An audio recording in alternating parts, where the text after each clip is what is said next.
Welcome everyone. It is my pleasure to have you all here with us today. Thank you for joining for this webinar in where we will discuss about how to build an effective business continuity culture. My name is Erita, the Portfolio Marketing Manager for Continuity Resilience and Service Management. The presenter of this webinar will be Stella Makona Simiyu. She is a lead consultant for Sentinel Africa Consulting Limited. She has wide experience in risk management and business continuity management and has a knack of explaining complicated things simply. As usual, at the end of this presentation, we have question and answer session, and we would love to hear from you. Therefore, I highly encourage you to submit any question or comment you may have during this webinar in the chat box of your control panel. Stella will answer to all your questions accordingly at the end of the presentation. Thank you for your attention, and I hope you will get insightful information from this webinar. Please, Stella, you may start the presentation. Hi, Erita. Thank you so much for the introduction. So today I'll be taking you through building an effective business continuity culture. So when we look at the word culture, you know, a lot of times we wonder what is culture. So when you look at culture, you think of the experiences, the beliefs, the values, and then those then shape your actions and behavior and then give you a certain result. So if I can take the typical organization, I can say maybe these people have a negative culture. What does that mean? They have experienced negative experiences, and because of that, they then believe certain things, and those beliefs then shape their actions. So having a culture or having a cultural transformation is about then changing what people believe and changing their experiences so that you can then be able to change how people act. So what are some of the cultural challenges that we experience when we look at business continuity? Well, the first thing that I have seen is a mentality that things won't happen. So you go and talk to a CEO of a company and he tells you, my company is really stable. I don't have any risks. I don't have any risks at all.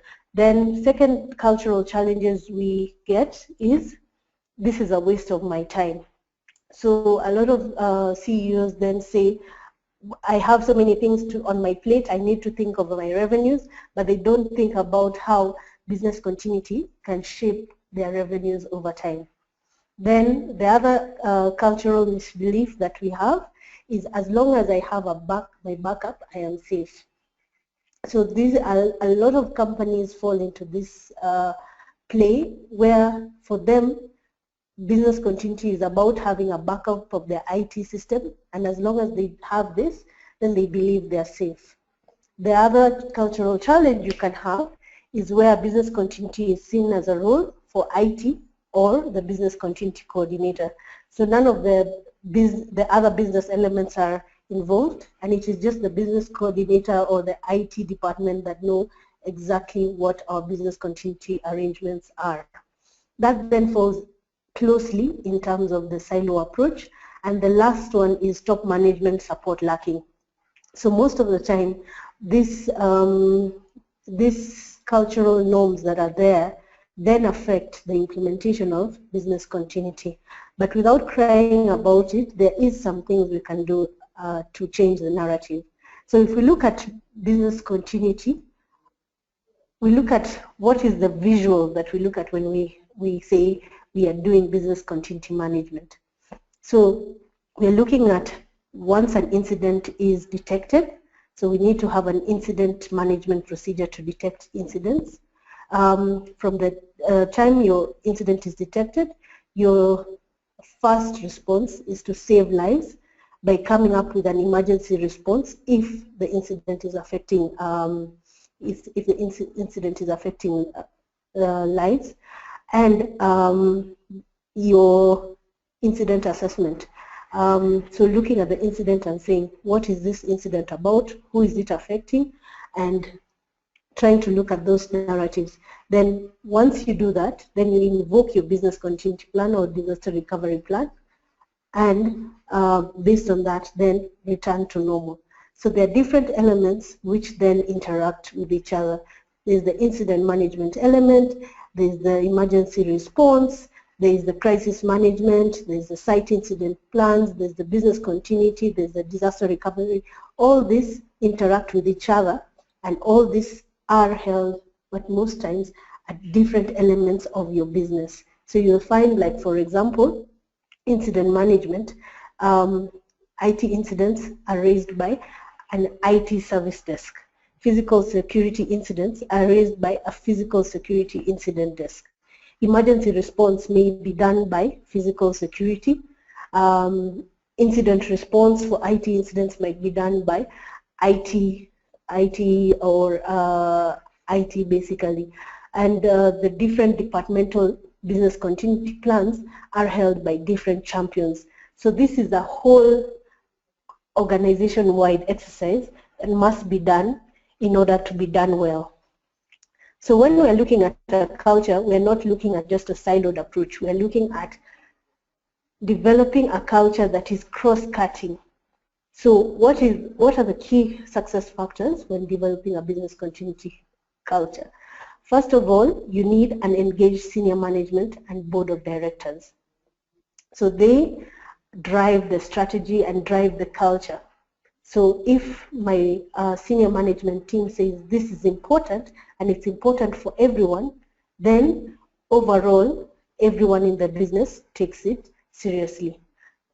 The second thing you need to have is a supporting business continuity infrastructure. So as I said, business continuity covers different elements of the business. It covers IT, it covers physical security, it covers marketing, it covers legal and regulatory, it covers the different business elements. So those different business elements must have supporting infrastructure in terms of BCP plans, in terms of BCP strategies, in terms of coordinating teams, so that to be able to have an effective culture. Then there must be a unity of approach between the different players. So all these teams must know what their roles are and must know how to connect each other. And that then comes in the knowledge of the roles and responsibilities. If you're wondering who the picture there is, that is one of our very great, he's a javelin player. And I love javelin, and I love the way he looks and the way he, that is the way our senior management team must look. Like we are going for the goal, and everybody knows what that goal is. So how do we then go about achieving cultural transformation? What I would suggest, and what I always suggest to all my clients, is we need first of all to perform a SWOT, a strength, weaknesses and opportunities and threat matrix. So what will that tell you? First of all, it will tell you your internal strengths and internal weaknesses, and externally it will give you also an outlook of the external and let you know what it is that you can change and what it is that you just have to live with. So what would a typical SWOT look like for business continuity? So you would answer the questions like, how is your business continuity program and awareness better than any other organization? What sort of resources can you obtain? What do employees and customers see as a strength in your BC program? So answering those questions would give you an analysis of your strengths. For weaknesses, take the questions of what are your internal gaps and what sort of cultural norms related to business continuity do you need to dispel? Are you the type of organization which says business continuity is for the BC coordinator only? So you need to dispel that cultural norm. And then what will employees, customers see as weaknesses in your business continuity program? So that's looking at the internal. Now we go into the external. So external looks at your opportunities and threats. So in terms of opportunities, you will ask yourself certain questions like, what externally can you use to change, add, or remove to elements of your business continuity culture?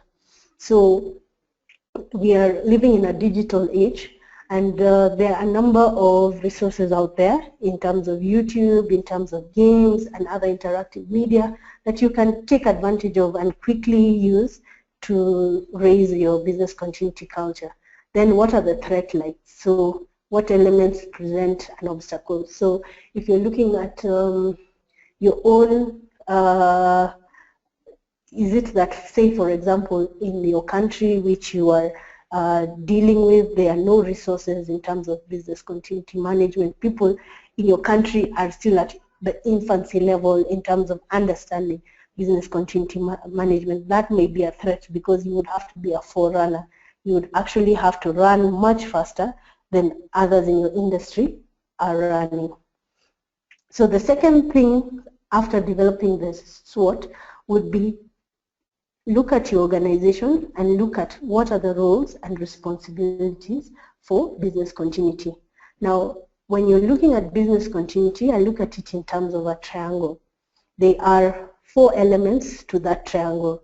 There is, first of all, the strategy level, which is governed by the top management. And the strategy level basically sets the tone, basically tells us how we want business continuity to be structured, the type of resources, and all that.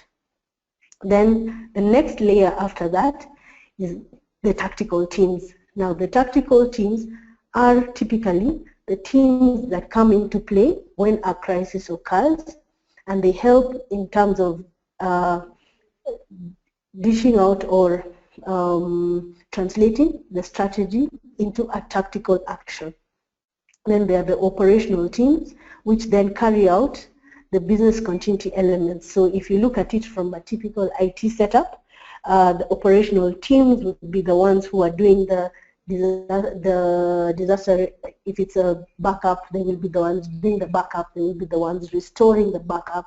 If it's a physical security, they will be the ones, you know, leading people out of the burning buildings. So there will be the operational teams doing the nuts and bolts. And then there are the employees, or the other wider mass. So the employees need to be aware of their responsibilities towards the business continuity management. So at different levels, these people have different roles. Typically, information will flow upwards and decisions will then flow downwards. And if we have a congruence of these teams, then you'll find that your business continuity culture and your business continuity planning is much better organized. So typically, what does the CMT leader need to know? So the CMT leader is at the strategy perspective of your organization. He is the decision maker. He needs to be able to have in place tools to assess the extent of the crisis, and he needs to know who he needs to call depending on the crisis at hand.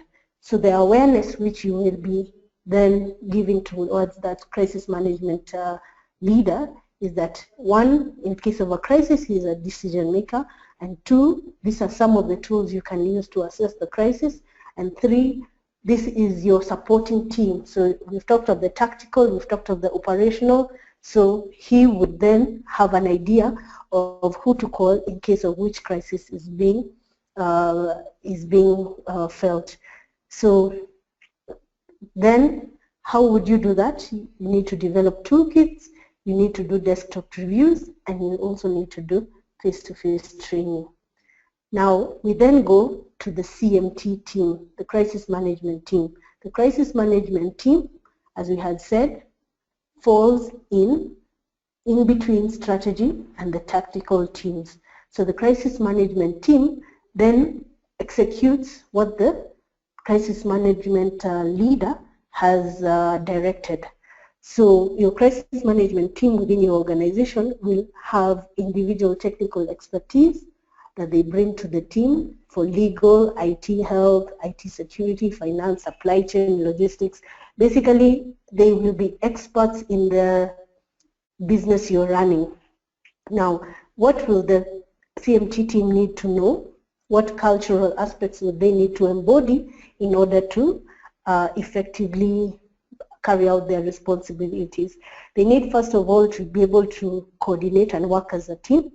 They need to know how to work under pressure, and they need to know the chain of command. So what will you do to be able to get them into the mode where they have this cultural transformation, they are aware, they know what to do, you first of all need to develop toolkits, then you need to do desktop reviews and testing, and face-to-face training with the team. So that together with the CMT lead, the CMT team will do simulation exercises, and based on that, you will form a cultural transformation. Then you have the teams below that. So when a crisis happens, there is the incident escalation team, which will tell the incident this has happened. Then you go to the damage assessment team.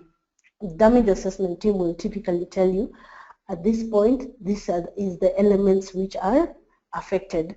So for the damage assessment team to be effective, they will need to know how to assess an incident, how to answer the questions what, where, when, and how, and they will also need to know the chain of command. So again, we go back here.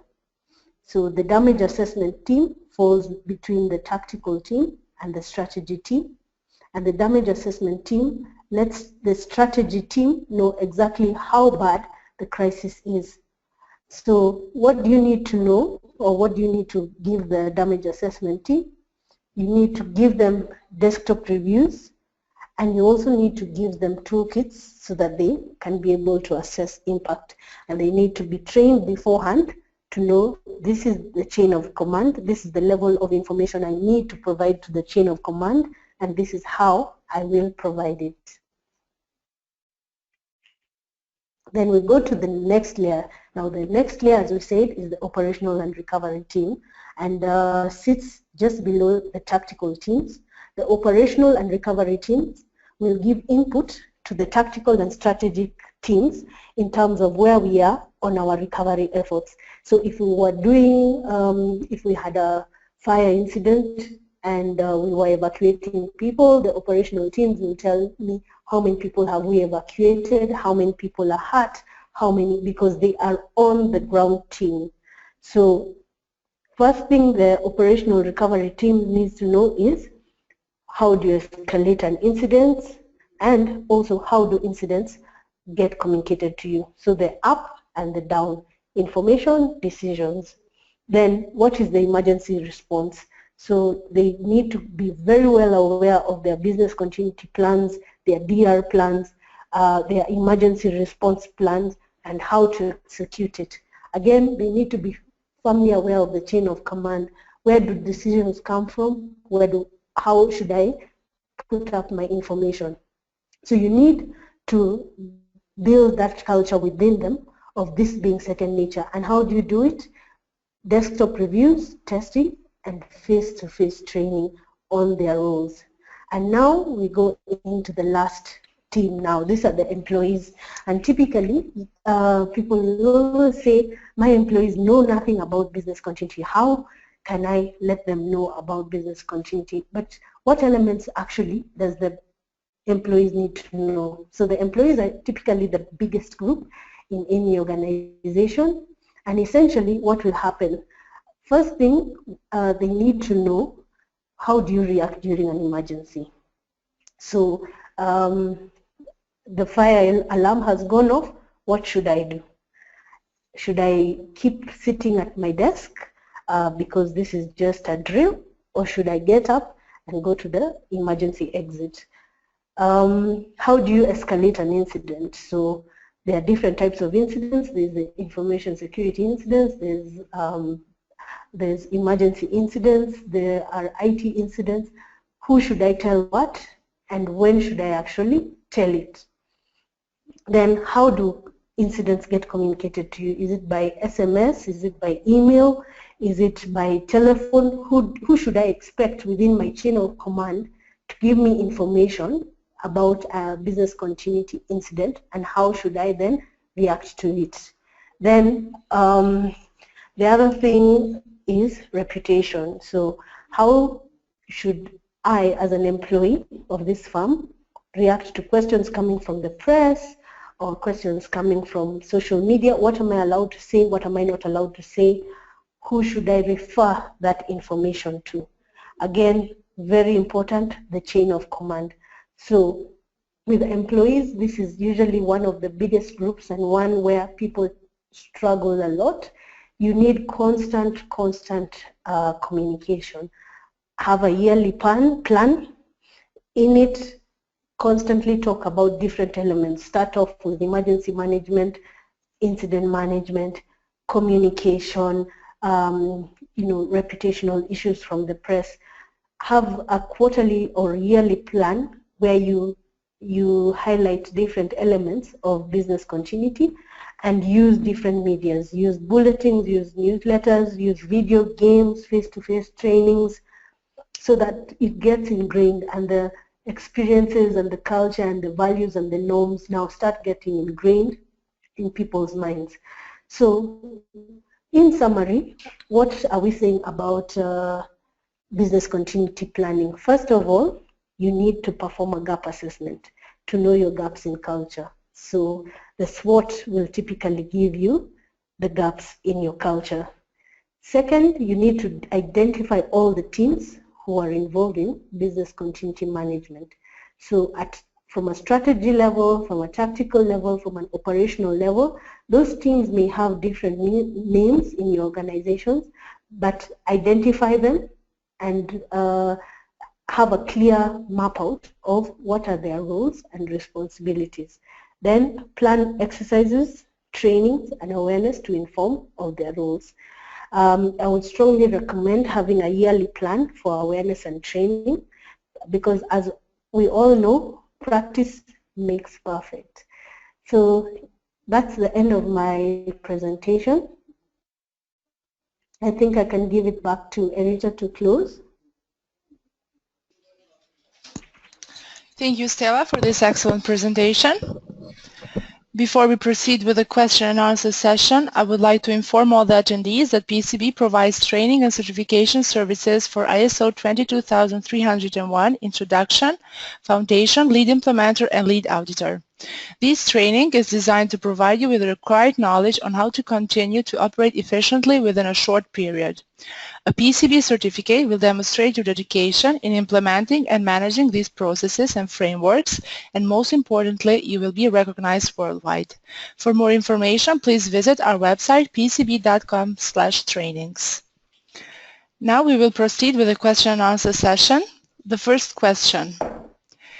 One attendee wrote, in a hurricane and earthquake-prone island where preparedness is not taken too seriously, what steps should I take to ensure that recovery can be easily completed?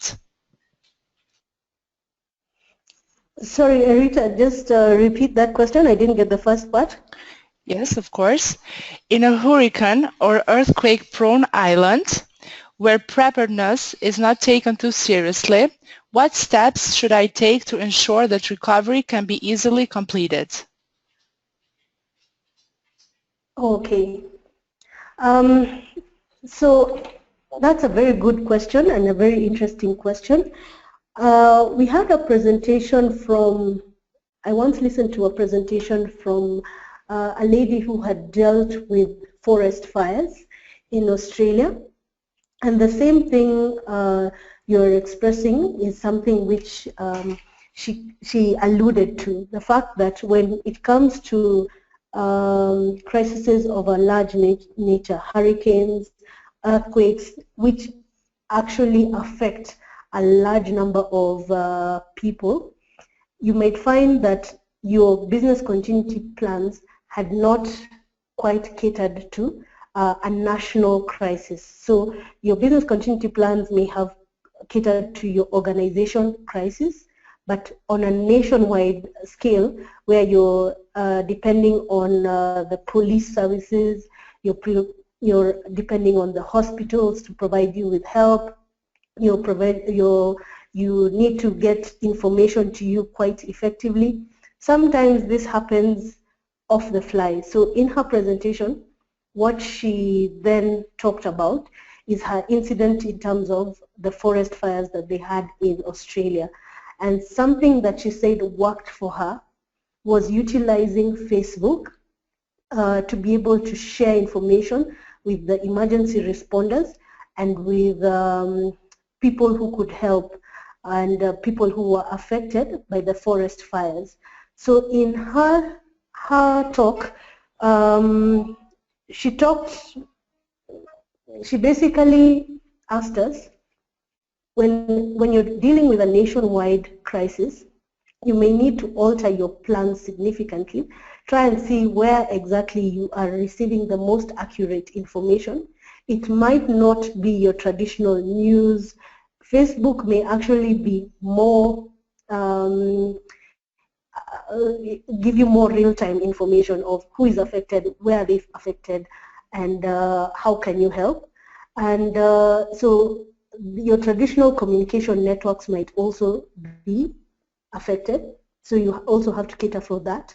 So think about having redundancy in terms of your communication networks. If you use one provider, one internet provider, think of having at least 2 or 3 just in case the first internet provider is affected.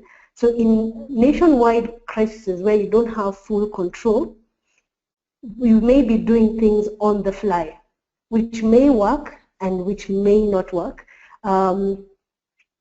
Try and have as much accurate information out there. Try and communicate as much to your staff and receive information from your staff members, because it is only through information coming up and up the chain of command and then decisions flowing down in a timely manner that we can then adequately respond to nationwide crises such as hurricanes and such as earthquakes. Thank you for this interesting answer. We will now go with the next question.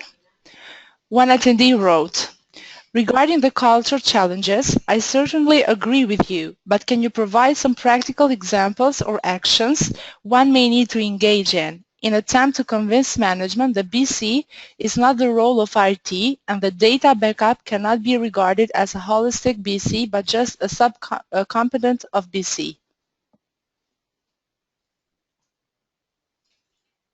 Sorry, you went blank a bit.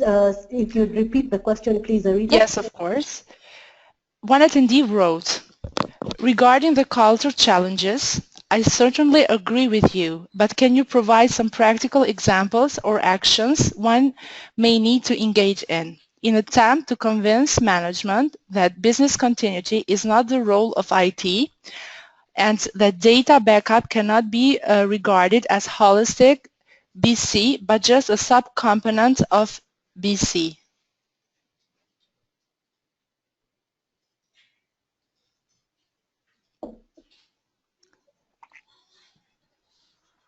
Stella, can you hear me? You're going a bit, I lose you a bit, but I think I've gotten the question. If you want, I can repeat the respondent question wanted again. me to respond about having... No, I think it's okay. Okay. You can tell me if I've left any element out. So the respondent was asking about having a holistic BC rather than just thinking about your IT and your backups. So what I would recommend in terms of building cultural transformation from this end is in terms of your scenarios that you then play out together with the senior management team. So typically your CMT leader and your CMT leader and your CMT team. If you don't have that in place, then you can plan a scenario exercise together with your executive committee. Now what that scenario exercise will do is to identify scenarios that are non-IT based, which would then affect your business, and ask the management how they would respond. So from those scenario exercises, they would begin to widen their thinking. Again, we talked about, in the very first slide, I talked about culture and the fact that experiences shape culture. Now, unfortunately or fortunately, IT always affects businesses. We are in a highly automated world where downtime of a second affects my business. So very many executive members of executive committees understand backups and they understand uptime of IT without thinking of the different other elements. So you need to bring it in, and if they have not experienced that challenge, look at organizations such as yours in other localities and try and bring in what they have faced as real-time scenarios. So when I do my scenario exercise, what I typically do, I document the scenario. I ask them to play it like it was happening at the time, so to react to it like it was happening at the time, and then I give the practical, what happened practically, because most of the scenarios, while you will not have gone through it yourself, you will find one or two other organizations which have. So it's not something which it can't happen, but they just need to be, the experiences need to be felt, so we start getting the cultural transformation on the way. Thank you, Stella, for this answer. We will now go with the next question.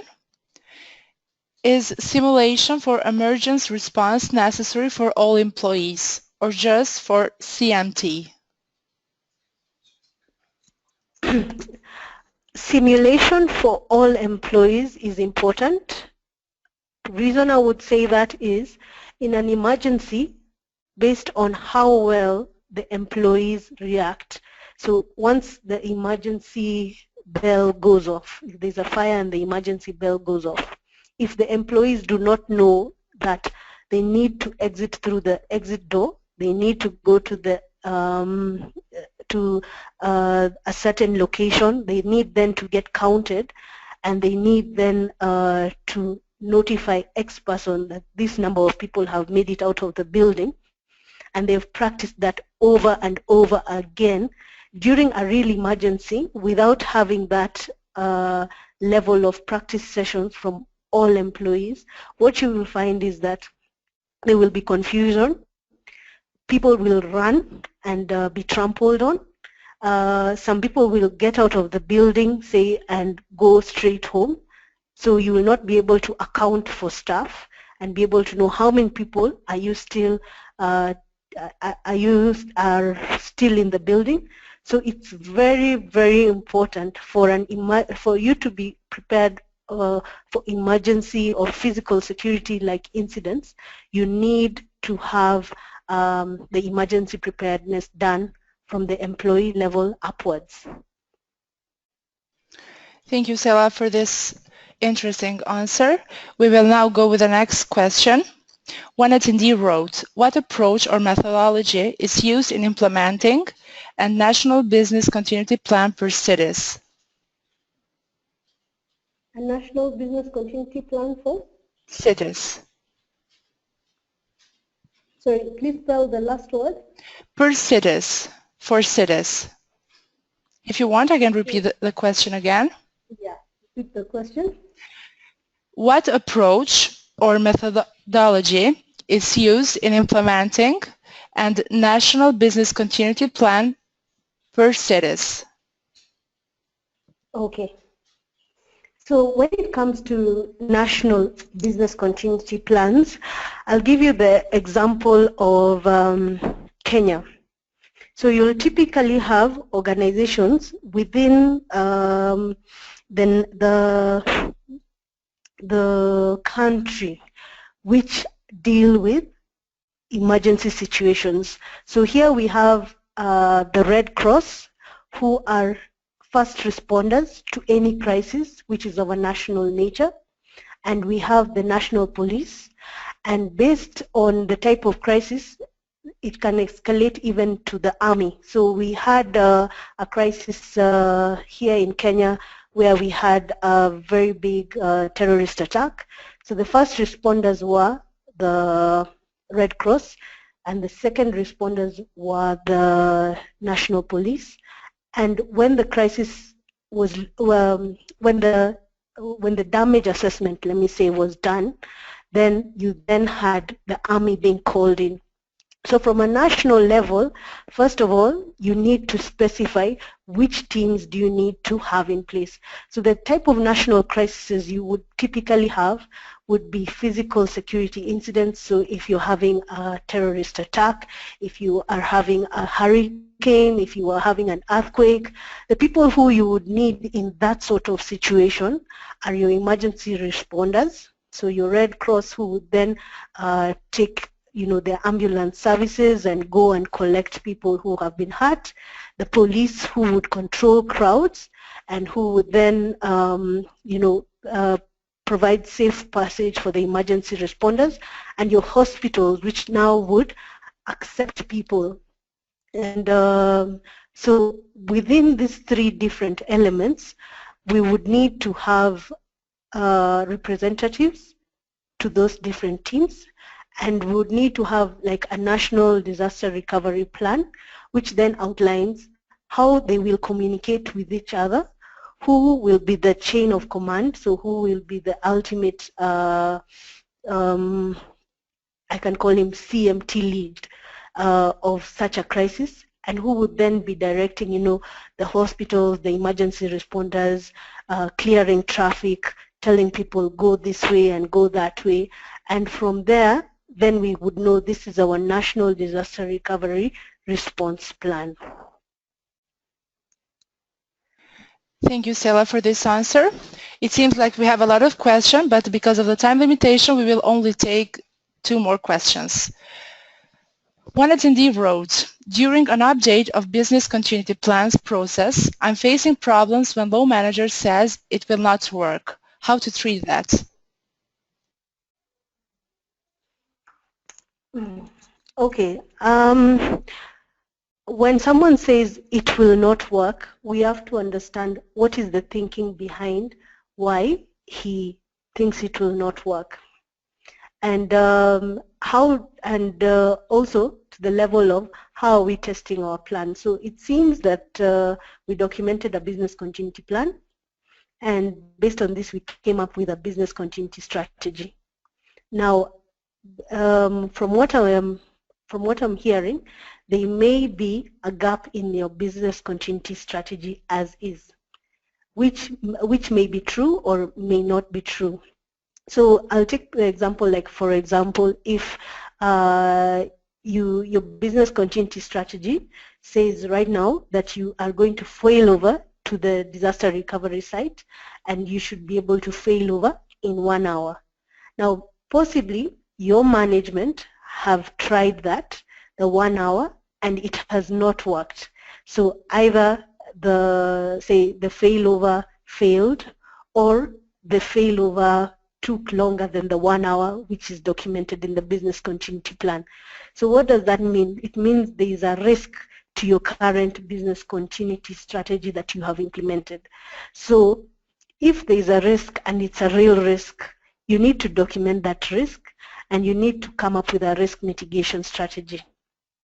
If the organization is willing to invest in the risk mitigation strategy, then your risk in terms of that BC element that you have noted will be mitigated. If they're unwilling to invest in it, then we say, at this point, this is a risk we have accepted. We cannot be able to meet the recovery timeline, but we have accepted the risk based on 1, 2, 3 items. So what I would encourage the person who asked the question is to look at what exactly are the manager's fears, and are they real fears? So test it. If it's a business continuity plan which says we'll fail over or we will do this, and he does not believe it's possible, test it and see how then it pans out. If then the test fails or the test proves that whatever his fears are accurate, then document that in a risk assessment and say, based on our testing, we have found X. And that means that we are not able to recover as per timeline, which we have specified, which is Y. And what do we need to do to be able to then meet the timeline which we have specified? And if the company is then willing, then put in the risk mitigation. If not, then accept the risk, but have a documented acceptance criteria. Thank you, Stella, for this answer. As I mentioned earlier, because of the time limitation, we will now answer the last question. Yeah. One attendee wrote, what documents need to be developed and improved in a typical organization by top management to support business continuity? Okay, so I will take you back to the slide that I have in terms of the roles and responsibilities. So at different elements of this triangle, there are different documents that need to be developed.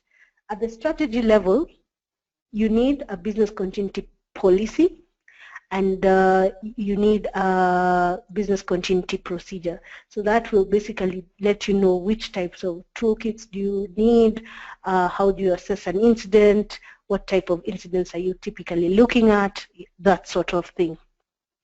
Then at the tactical at the strategy level again, one document which you need is the crisis management and communication plan. This will then tell you that in case of a crisis, this is how we communicate between the teams. This is how information flows upwards. This is how decision flows upwards. These are the different roles and responsibilities that we have. The damage assessment team and operational and recovery support team will have what you call a business continuity plan or a disaster recovery plan. You can have business continuity plans across functions. You can have them across strategies. You can have them across products. So it depends on what you decide is suitable for your organization. For any IT system, you then need to have a disaster recovery plan. Then another document you will need is an incident management plan.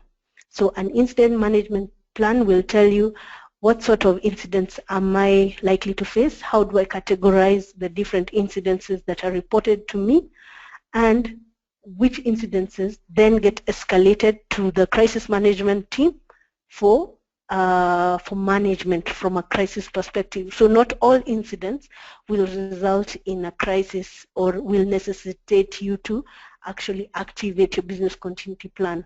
So your incident management plan will tell you which sorts of incidences need to be escalated. Then at an employee level, you need an emergency response plan. Your emergency response plan and your site incident plan will basically tell you for certain levels of emergency, this is what we do. So the alarm is raised, people congregate here, they use these emergency exits. We then, basically record how many people got out of the building, that sort of thing. So I would say, in general, those are the plans which are needed: the business continuity plan, the business continuity procedure, the crisis management plan and procedure, the individual business continuity plans and disaster recovery plans, the incident management plan, and the emergency response plan. Once again, thank you, Stella, for this excellent and informative presentation, and I want to thank all the attendees as well who have joined us today. We hope you enjoyed this webinar. Please be informed that this webinar is recorded and we will upload in our official YouTube channel and in our website pcb.com. Also, we will upload the slides in our SlideShare account in where you can view the slides as well. Goodbye, everyone, and I wish you all a good day. Good day, Erita.